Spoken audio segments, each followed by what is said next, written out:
Good evening. Welcome to the 212 Men Cricket Podcast. We've been a little bit up and down. Well, bit like sketchy, me and you. Unreliable. Tournament. We've been busy lifestyles, isn't it? It's a good job we're not on Patreon because you'll be getting seriously poor return for your investment. You would.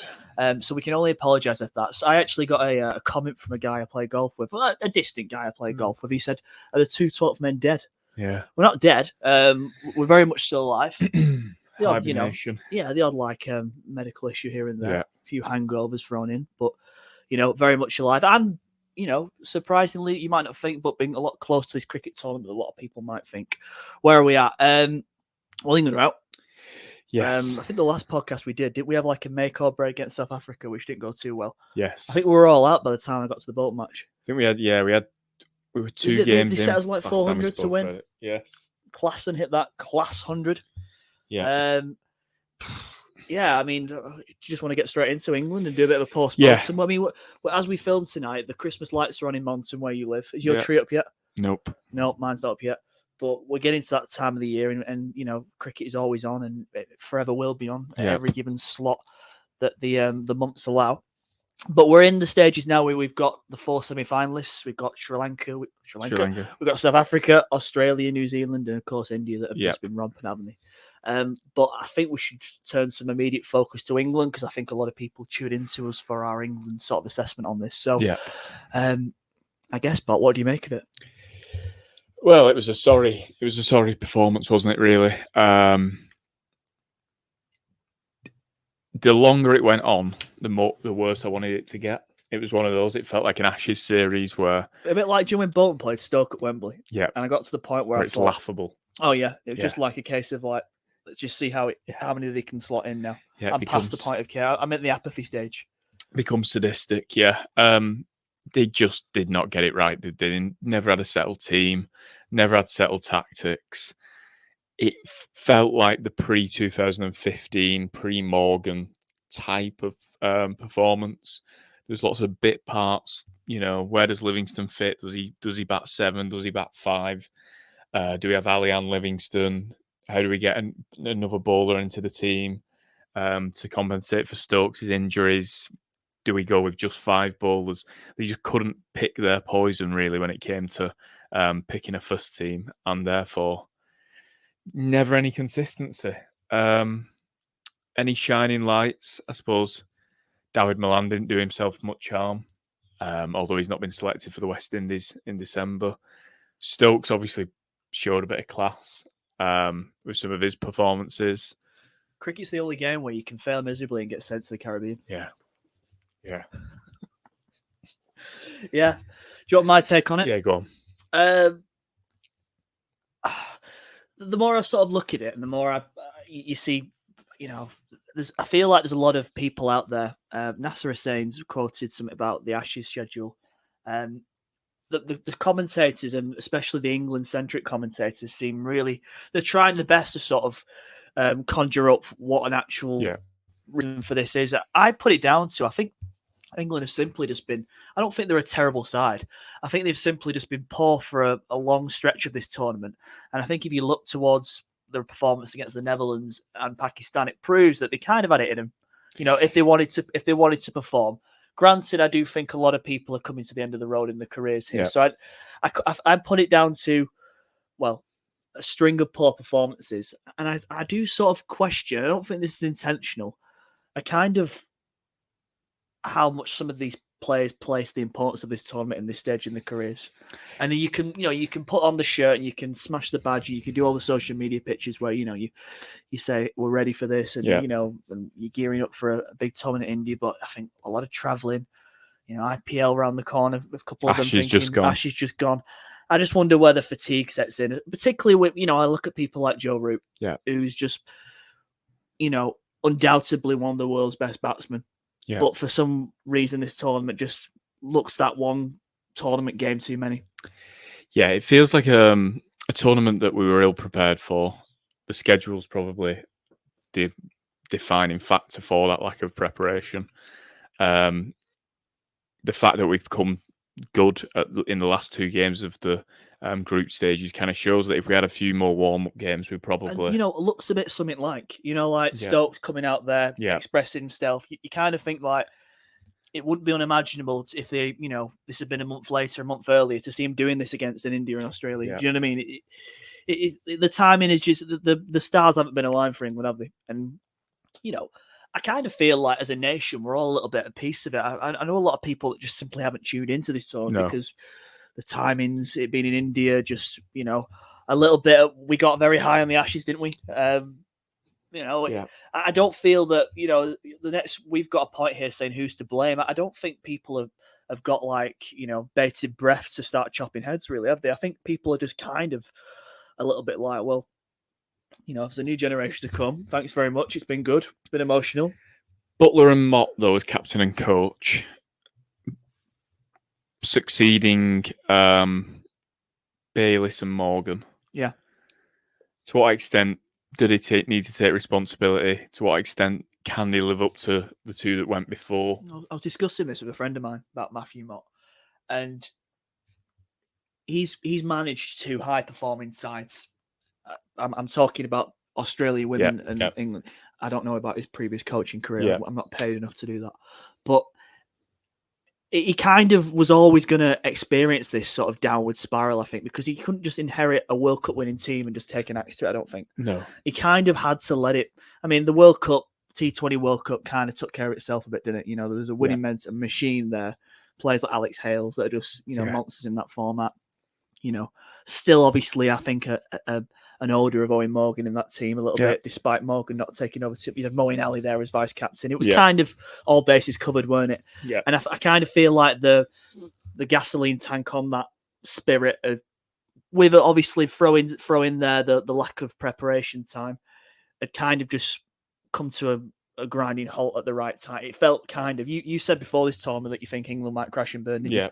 It's kind of, it was quite forecastable, wasn't it? And I think to go too harsh on Matthew Mott, to sort of not, I know elongate this point a little bit, but you kind of want to say to him that this isn't his team, and despite England before, I mean, he could have known a bit about Champions Trophy qualification if you really that asked about that. But do you see what I'm trying to get to here? Yes, and I think it's easy to pick holes in the Champions Trophy stuff and the contract stuff when you've seen the output on the field.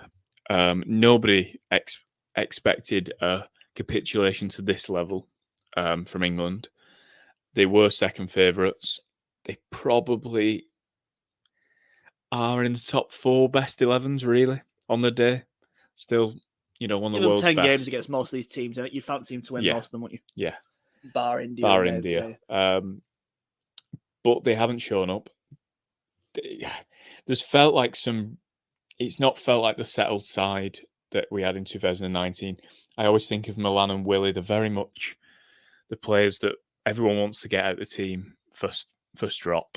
Yeah. Hurry up and fail so we can pick someone else. And they're actually the two players who've probably done best. Yeah. Or indexed best versus their talents. And probably will be the ones that leave the tournament feeling hardest done to.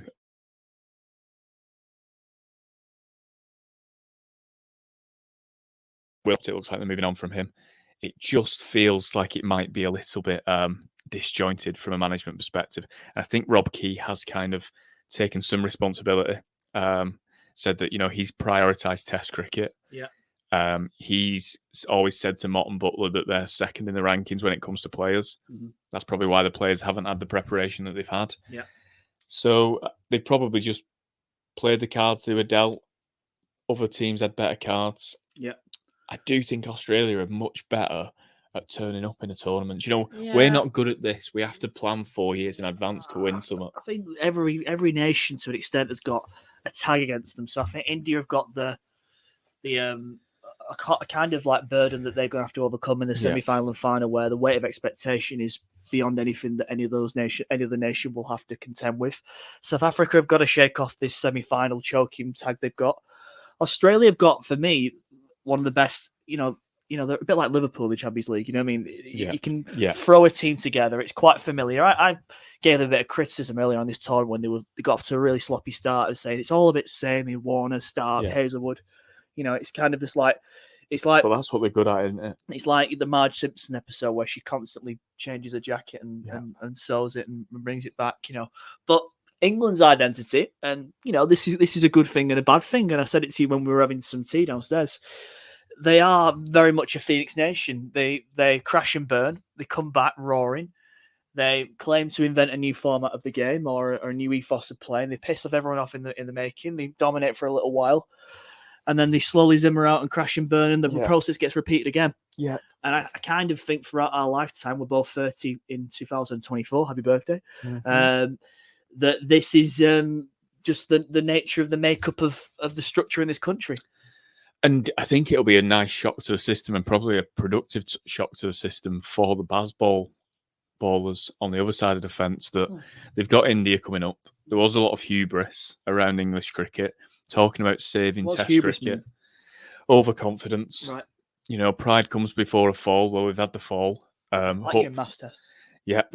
Hopefully, we can learn from it. It's good that this tournament was in India. Gives us a view of conditions. We're not the best at them.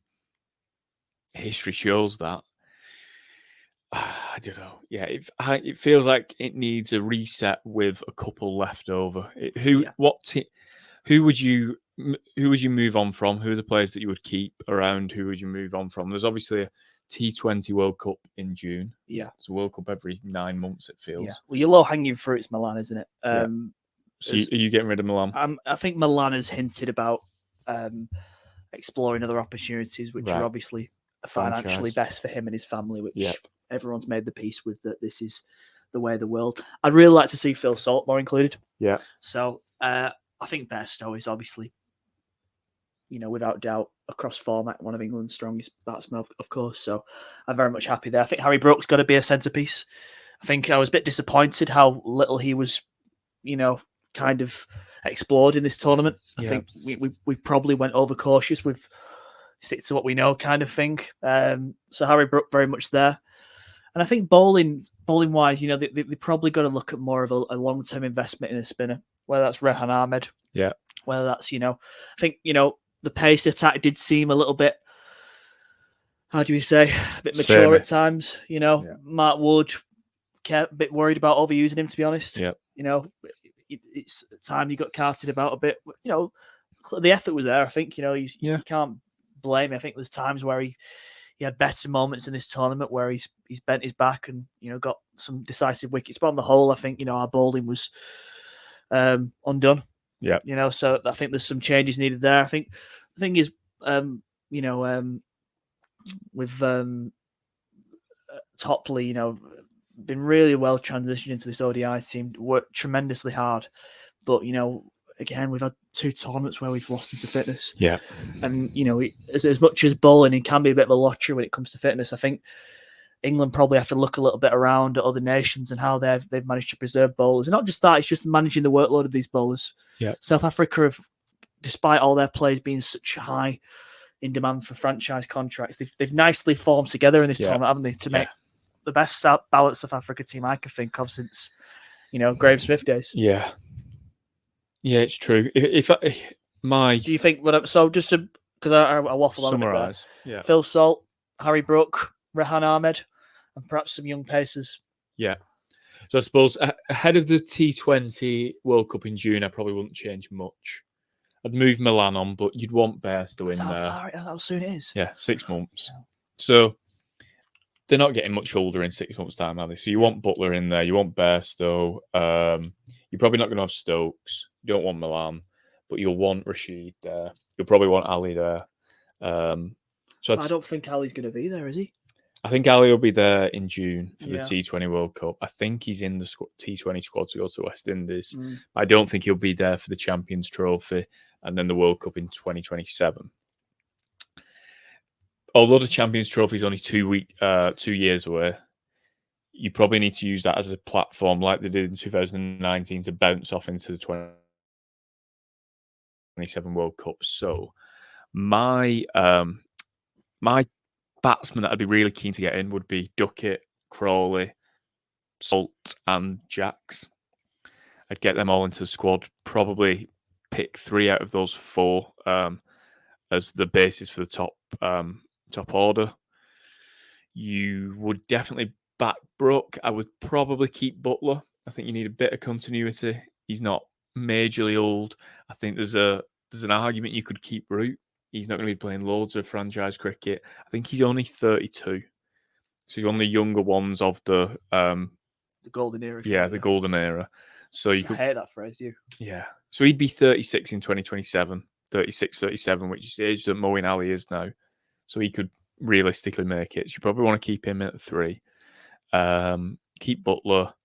I would keep Rashid around the squad, even if it's just to play with Rehan Ahmed, bit of guidance there. Yeah, Rashid looked tired to me in this tournament. He's bowled well. I know he's been one of the better performers. He struggled with sickness, didn't he, as well, in some of the games as well. I'd move Ali on. I'd probably bring in Tom Hartley as the second spin option. Probably keep Livingston around. And then your bowlers, your pace bowlers, you're probably talking Bryden Cars. Yeah. I'm not inspired by Josh Tong in white ball cricket. I don't think that would be the way to go. You probably need to find a way to get Sam Curran into the team. Well, there's probably going to have to experiment in various T2 or look at franchise tournament, look at 100 tournament, 100 form tournament, Gus Atkinson, you probably want to back him. Yeah, needs more miles in the tank, doesn't he? Jofra Archer is, by the day, another setback. Won't be risked until the pain in his elbow's gone. So that's a tricky situation to manage. You're gonna have to. We need to find a way to find more pace bowling outside of Wood and Archer, really, don't we? Yeah. Lots to, I think, to assess. Yeah. I don't, I'd like to come on to Rob Key's comments because Rob Key, he flew out to India.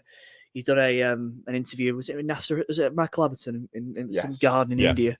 And he's been quite relaxed about the situation. Been very, keen to sort of hold his hand up and say, "I've got this wrong." And it goes back to what I was saying there. I think the expectations around England in this tournament was that there was a good team there. They could, very much aware of the favouritism that was around them in terms of the odds, but the fact they failed, I think, and Rob Key, the biggest thing Rob Key said, and it's like the headline to his interview is that I prioritise Test cricket, as you said earlier, but me personally, selfishly, I'm quite pleased with that. I kind of felt when he came in, that was where we needed immediate attention. I think when we first started podcasting, the podcast might have been Red Ball Reset, and it was the whole world, and that has been reset, and that has proved to be successful. But I don't know. I wasn't. There's nothing in that interview that made me sort of go like, I'm deeply pissed off by this. No. Or do you feel the same? No, I think it was a good, honest interview. He's obviously worked in the media. He's good with the media. You couldn't argue with anything that he said. Took accountability. I think that the big challenge for English cricket going forward is we saw Andrew Strauss take us to number 1 from a Test cricket perspective. That was a new frontier for English cricket. Owen Morgan took us to number 1 in the world in white ball cricket. Butler did it in T20 cricket. We now need to join the dots and find a way of kind of really achieving these things in tandem, a little bit more like the Australians have managed, or maybe not at times even achieving being number 1 in the world in all formats every time, but just a little bit more consistency so that you don't pull one lever over here and you're rubbish over here. You can do a bit of everything. Yeah. But we will see. Should we move on to the tournament as a whole? Yeah, I think so. But despite we said this, despite England not doing so well in this tournament, it's been quite enjoyable from cricket fans' perspective to get a bit close to other teams, and enjoy how other teams play. I think the surprise package and all that has been Afghanistan. Yeah, remarkable, really, given that they operate under a flag that no longer exists. Did you say something to me that half the team can't read or write? Yes, this was a interview I think Jonathan Trott did with Wisdom, where he was talking about the different challenges that you would have coaching a team like Afghanistan versus the teams with more resources at their disposal. So he said that half of the team can't read and write. So that means that you won't have the same kind of coaching style of the PowerPoint and data-driven approach that you might have in an English dressing room. And then he also talks about how none of the players know their own birth date. So date of birth. So just, I suppose, kind of... They guess the ages. Is it like a guesstimate? Yeah, I think it is. Like they don't have like an accurate kind of record for players of that kind of data. So I suppose not that particularly matters on the cricket pitch, but it gives you a insight into the differing background. If we think about the vast majority of cricketers that would come from England, Australia, probably even South Africa, would have gone to a private school, be really highly educated, have lots of resources at their disposal to become professional cricketers. It's very different from Afghan teams, and I suppose that poses different challenges and different opportunities for a coach. And yeah, it sounded like it was a opportunity that Trott was really reveling in, and I suppose on the basis of this tournament, it's one that he's really succeeded in. Real chance to get to the semi-finals if it wasn't for Glenn Maxwell. Obviously beat England, beat Pakistan. Who else did they beat? Sri Lanka. Beat Netherlands. We'll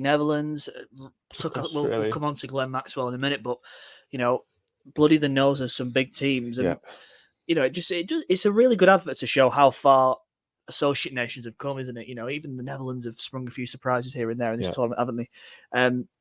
They're no longer like whipping boys like they used to be, and these used to be a little bit, slightly before. We remember Netherlands and Ireland beating England and Pakistan, but in yesteryear, the Gulf would be far too big, wouldn't it? And they've been pretty much non-events, but you can read about where Afghanistan have come from, and there's a lot of, I think, Pakistani influence there, isn't it?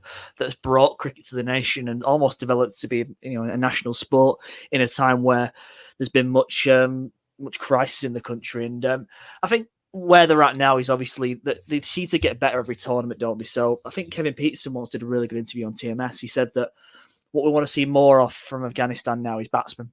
Yeah. We always talk about, if you look into economies, money makes batsmen, doesn't it? Yeah. It's usually a refined skill, takes more coaching. Bowling can be a little bit more unorthodox. Yeah. And obviously they've got a world star in Rashid Khan. I said to you when we were having some tea, they need to now produce world-class batsmen. And, we've seen some cameos, haven't we, from certain individuals, that have... Throughout this tournament, their top four have batted really well. They've chased down scores of 280. Mm-hmm. They've posted regular scores, well, obviously, to win the matches that they have. They've posted competitive scores. It's really interesting, I suppose, on the backdrop of England's failure and the approach to England of, attack. Afghanistan's approach has been much more akin to that of Trott, their coach, and how he used to play, of accumulation, and, maybe not taking the ultra risk to get a score that's wildly out of reach of their opponents, but actually making a score that their bowlers can bowl to. They've obviously got Majib, they've got Rashid Khan, they've got Mohammed Nabi. They have got a lot of players that on those pitches are a real handful. Yeah. And they've just got scores that their bowlers can defend, and it'll be really interesting to see. Jonathan Trott's obviously galvanised this team and where they go from here, and how much the political threshold will restrict them from going. But I'd love to see Afghanistan come over to the UK for a test match. I think that'd be really interesting. It'd be, again, a little bit alien to them. Perhaps it wouldn't be the spectacle straight away, but certainly, in terms of doing our bit for the world game. And I think from trying to propel some of these associate nations into further realms of cricket, I think that'd be a really good thing. Yeah, if you think about that early summer Irish test, it's good, isn't it? If that was a bit, here to stay, do you? If that was a tri-series, and maybe every year it was Ireland, England, and Netherlands, or Ireland, England, Afghanistan, play each other once in a test match. I think that'd be brilliant. So what do you think, Bot, of when I say to you, Glenn Maxwell, been around quite a while, very, very dangerous on his day. Yeah. I'd argue that until, I guess, this tour, we've probably not seen the best of Glenn Maxwell for Australia. I always feel he's been a bit underutilised as an asset to the Australian cricket system. But did you manage to catch his innings against Afghanistan? I did catch a fair chunk of it. I must admit, I missed the last 50 runs or so in the chase. I was a massive supporter of Afghanistan in that game, so I was deeply disappointed. But Well, see, some context. I'm guessing everybody's heard of this who follows cricket, but if you haven't, Afghanistan really had Australia on the ropes. I think 90 for 7. 90 for 7, chasing what 280 or something like that. Yeah, Of that magnitude, and Maxwell comes in, and does he get like a muscle cramp or something? he's cramping up near the end of his It's just so of the hot in heat. India, isn't it? Yeah, It's just dehydration and traveling and all that kind of thing. Into one field and in the field. Yeah. He's restricted to almost playing like a French cricket kind of model, isn't he? Where the only way it means to score runs is Pat Cummins lodged at the other end, seeing out the odd ball, to give Glenn Maxwell the strike, and he's almost playing like a hockey wrist kind of motion, lapping the balls to all areas of the ground. He goes on to make a double century, and Australia end up winning the game. Yeah. In the end, relatively comfortable, didn't they? With August to spare. It's they call him the Big Show or something like that, like the wrestler. I think they do, yeah. Is that like an IPL nickname he's got? But it's being dubbed one of the greatest ODI innings of all time. But I always find ODI pretty hard to sort of trace back and retain memories of. I don't know why, because there's so many bilaterals that have been thrown in there. Yeah. But where do you rank this? I think it's certainly the without doubt the tournament highlight. Yeah. What do you think? So when that innings was completed, I was in a group chat and someone was asking whether it was the greatest of all time. I think because of the opposition, although we should understand the context that Afghanistan have been outperforming their historical legacy, it felt like Afghanistan got a little bit giddy when they had Australia 90 for 7 and maybe lost a little bit of concentration that just allowed Australia back into the game. Well, I said does a better team manage that better? Yeah. Does a peak England, in India or a New Zealand, do they manage that? Did they sort the field out? Yeah. What I'm asking is the captain of Afghanistan, did they go into a little bit of a panic mode? Yeah. Did they go into last over T20 World Cup England with Yeah. Brathwaite? Kind of a little bit shell shocked and like. And that is where I would want to kind of be cautious in calling it the greatest ODI innings of all time, because, like you say, you want to track back and see whether anyone's done it better within the context of the game. However, it was obviously brilliant. I've always seen Glenn Maxwell as Australia's Livingston. A lot is talked about how good they are, how powerful they are, but how often do they actually deliver? Are they kind of your ultimate luxury player? However, didn't he get run over by a golf buggy or something? Yes. As well? Did I read that? Yeah. A lot of golf injuries happened over in cricket. Yes. But that was a Stokesian-like innings, really, wasn't it? If you think about Pat Cummins blocking it, just giving the strike to an injured Glenn Maxwell. He'll never be more Jack Leach than he was that night, will he? Yes, and probably never will. Whether Maxwell will ever be more Stokes, I don't know.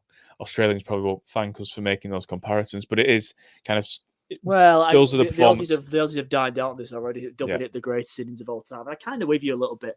I think Stuart Broad raised a point. I think it had been done in a knockout game. Yeah. I think the stakes are high. I mean, it wasn't make or break for Australia, was it? I imagine even if they'd succumbed and lost that game, they probably still would have qualified for the semi-finals. So you can sort of distance it a little bit when you look at the magnitude of the overall situation of the tournament. Yeah. But there's no taking away. It was pretty good. Yeah. So moving on, the big question of the tournament, probably the question from day one of the tournament is, can anyone beat India? I suppose before we start, I feel greatly vindicated that before this tournament, after a couple of games of this tournament, I said India are winning this, Rob. They're absolutely incredible. They're a formidable force. You said no. You're dubious about how formidable they are. Have I been proven right and you've been proven wrong on this one? Well, they're still going to win it. And Harsha Bhogle rightly pointed out that knockout phases of tournaments are a different story to group stages.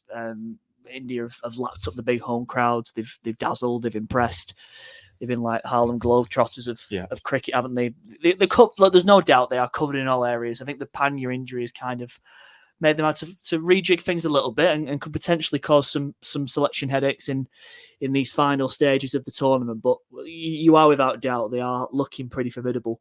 I guess the only thing is, and I keep harping back to this, is that now that it really is at the results end of the tournament, how much is that going to affect the way they play? Now, they've been very extravagant. It's all been a little bit choreographed for me with Coley. Showboating at times. Yeah, a bit like, let's people putting Coley on strike to get hundreds. New Zealand players apologising to the crowd when they catch him on 97.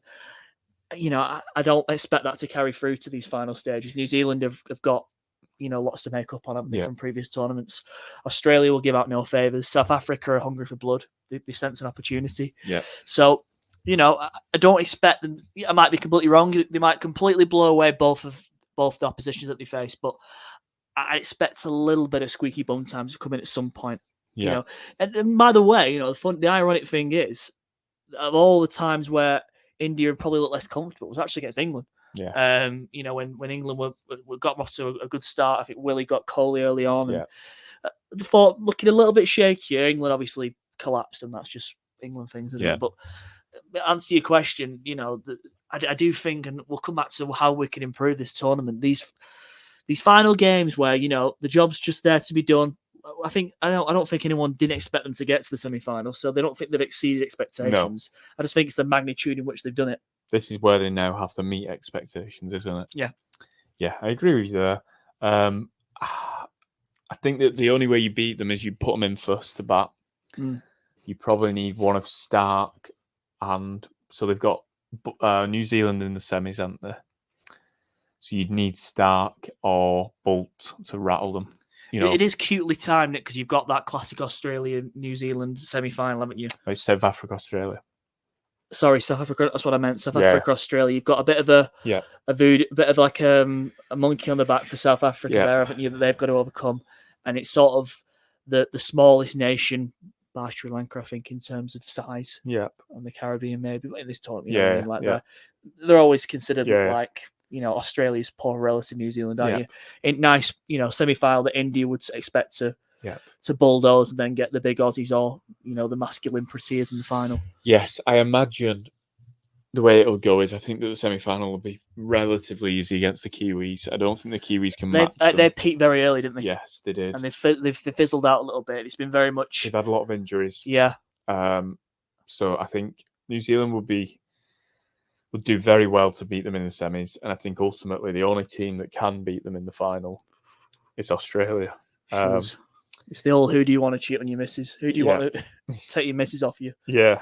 Well, I think that Australia are the only ones capable. What do you mean? Where are you seeing Australia potentially exploiting India here? Is it Mitchell Stark, coming in, taking early wickets? Is it the power of Maxwell? Is it Labuschagne and Smith just having a gutsy kind of cup final innings? You know what I mean? Where runs are quite few and far between. It's just about getting stuck in and posting a total. So of the three contenders to India, it feels like Australia are on the up. The other two are maybe kind of curving after a good start, have they still got, as people like Classen and de Kock still got the power in them? Have they used up all the the firepower in the group stages?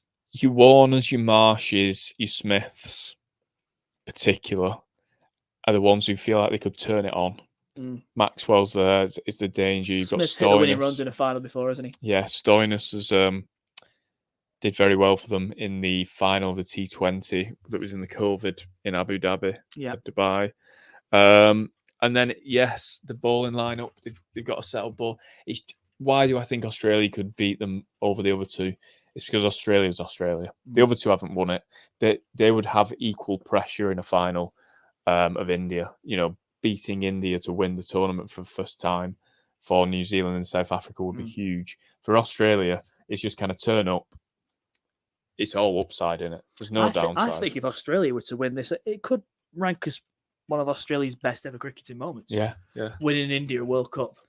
And with a side that was... in this era, in this modern day era, you know what I mean, where India is different to how India looked in the 70s and the 60s and the 80s, Who would you rather win it, India or Australia? I think just because I've made my peace with that India are very formidable, that you'd rather have India. Yeah, but that's just me. There's been a lot. Australia are obsessed with like England critiquing their own performance or England assessing their own. They're obsessed with us at the moment. Yeah, they are completely obsessed. Yeah. Like we're out this tournament. It's fine. We're gone, and we're all just trying to like just pick the bones of it a little bit. And like Nasser Hussain comes out of a comment, and I think I've seen about again 20 Australians. Yeah, Damien Martin, like, I've what got was the something comment? to say.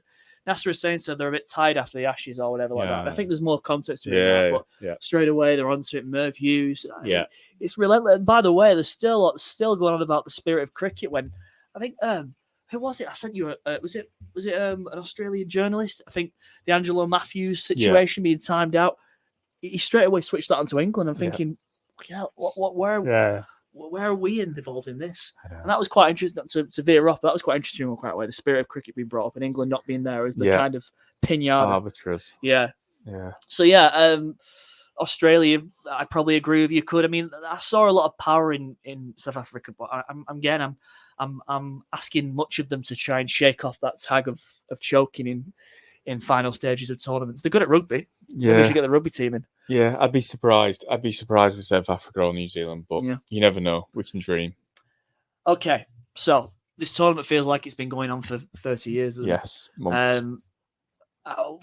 How could we make this better? Because all I've heard throughout this tournament is that this will be the last ever ODI World Cup or the penultimate, and ODI cricket's gone. ODI cricket's boring. People don't watch anymore. I think to the contrary. I think the tournament has got better as it's gone along. The crowds have got better. I think there was a lot of talk about that. Any immediate adjustments you'd make to the next World Cup? It might be a bit too late now, but if you're in the suit and tie, you're wearing a jacket like mine, what are you getting that red pen out and putting forward in your proposal document? I'd probably expand the tournament. I think they are expanding it to 14 teams. I think that's the right way to go. We've seen the performances of the Afghans and the Netherlands in this tournament has been as a neutral when your team's not playing. That's the stuff that really interests you. That's the stuff that I love about a football World Cup. Do you know when you're watching some underdog team take on one of the giants and it could be an upset? We need more of that in cricket World Cups. It can't just be the usual suspects. I'd probably get rid of this league format. Yeah, it's a bit too. You're just waiting for the inevitable, really, aren't you? Yeah.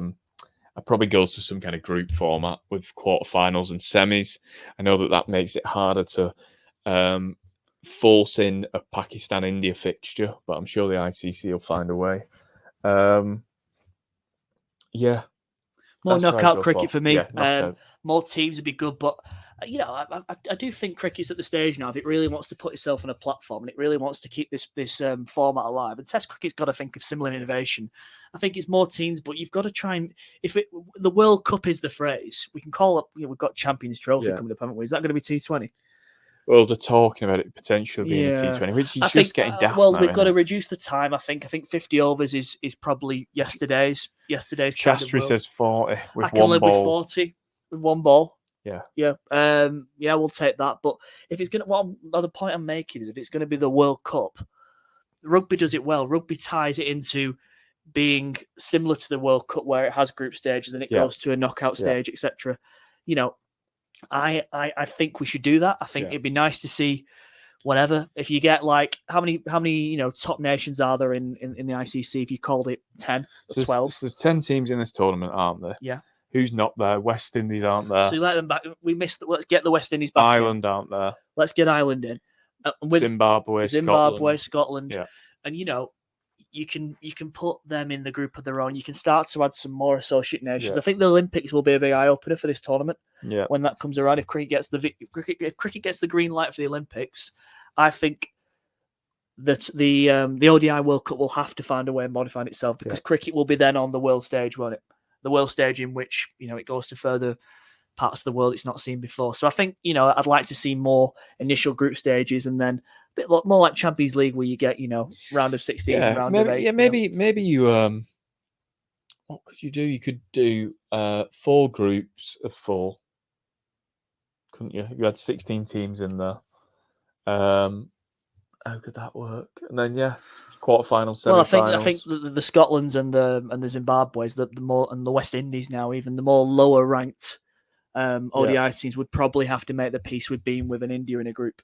Yeah. Do you know what I mean? Yeah. Whereas, like perhaps an England, for instance, and this is not me being biased, you could probably find England being in a group where they would, absolutely expect to qualify. Yeah. But you want your better teams like you do in the final stages. 4 groups of 4, Yeah. top 2 go through. So you've got 8 teams going through to the quarterfinals. Yeah. And then 4 winners go through semis, final. That feels sensible, doesn't it? Yeah, and the good thing is, in white ball cricket is one of those games where the gulf is cut out a little bit, and you're not exposed as you are at Test cricket. You will naturally see some upsets, Yeah. which I think is kind of the fun of the tournament, isn't it? And then, like you say, it boils down to the knockout stages. The India Pakistan thing is an unavoidable subject. It's a big moneymaker, but I think, like you say, maybe the Olympics will give the ICC a taste of what they can actually do with a bit of innovation. Like a tournament opener, a neutral, like one that doesn't matter. Yeah, it's like I don't know. Test of let's see. Lots to cover. We've had to jam a lot in there because of the weeks we've missed. I think we'll come back next week. And when's the final? When we're getting this done? Sunday. So we'll probably wrap up there and reflect on it and see what the next phase of cricket has for us. We've got Test series coming up. I'm sure there's franchises going to be coming thrown at us left, right, and centre soon. So lots to discuss, and perhaps a couple of guests and a few other separate topics. What do you think? A few tackles. Get some interviews. Yeah, it'll be good. I hope you've enjoyed our return. If you've enjoyed this, please tell others, share it across your socials, tell your friends, and come and listen to some cricket with us. We're the 212 men. Thanks very much. Cheers.